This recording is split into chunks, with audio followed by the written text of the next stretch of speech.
अस्सलाम वालेकुम। टिंकू बहुत शरारती बच्चा था। स्कूल और मोहल्ले का हर छोटा बड़ा इसकी शरारतों से तंग था। वो तो बेजुबान जानवरों को भी तंग करता रहता था। अम्मी अब्बू इसे समझाते मगर टिंकू बाज नहीं आता। आज जब वो अपनी छोटी बहन नाजिया को तंग कर रहा था तो इसने गुस्से में टिंकू को धक्का दे दिया। टिंकू फर्श पर गिर गया और ज़ोर ज़ोर से रोने लगा। वो इसी तरह खुद को मजलूम और मासूम साबित करता था। इसके रोने की आवाज़ सुनकर दादी अम्मा अपने कमरे से बाहर निकली और रोने की वजह पूछी तो टिंकू ने झूठ बोलकर खुद को बेकसूर साबित कर दिया। दादी अम्मा ने इसकी बात पर यकीन कर लिया और नाजिया को डांट कर चली गई। नाजिया एक अच्छी और समझदार लड़की थी। वो खामोश रही और अम्मी को असल बात बता दी। शाम को जब टिंकू घर से बाहर गली में गया तो अचानक इसकी नज़र एक बिल्ली पर पड़ी जो अपने दो बच्चों के साथ वहां से गुजर रही थी। इसे देखते ही टिंकू की आंखें शरारत से चमकने लगी। इसने जल्दी जल्दी ज़मीन से पत्थर उठाए और ताक ताक कर बिल्ली को मारने लगा।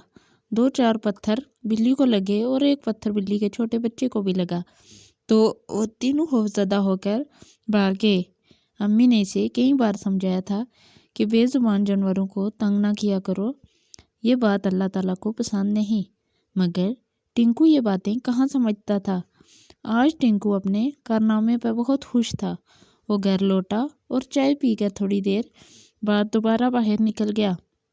अभी इसने गली में कदम रखा ही था कि एक तेज़ रफ्तार मोटरसाइकिल से टकराकर ज़मीन पर गिर पड़ा। इसके हाथों और पैरों पर चोट आई और जख्मों से खून निकलने लगा। टिंकू दर्द की शिद्दत से रो रहा था। साइकिल सवार की कोई गलती ना थी बल्कि टिंकू ही कसूरवार था। वहाँ मौजूद लड़कों ने इसे उठाया और इसके घर ले गए। टिंकू को अपनी अम्मी की बात याद आ गई जिन्होंने इसे बेजुबान जानवरों को तंग करने से मना किया था। अब्बू फौरन उसे अस्पताल ले गए और मरहम पट्टी करवाई। टिंकू को अपनी गलती का एहसास हो गया था। घर आने के बाद इसने अम्मी से कहा, आप ठीक कहती थी, आज मैंने बेजुबान बिल्ली और इसके बच्चों को पत्थर मारे थे। इसने मुझे बद्दुआ दी होगी और ये इसी की सज़ा है। अम्मी ने प्यार से टिंकू के सर पर हाथ फेरा और बोली, बेटा अगर तुम्हें अपनी गलती का एहसास हो गया है तो तुम तौबा करो और आइंदा ऐसी हरकत ना करने का अहद कर लो। अल्लाह बहुत रहीम है, वो तौबा करने वालों को माफ़ कर देता है।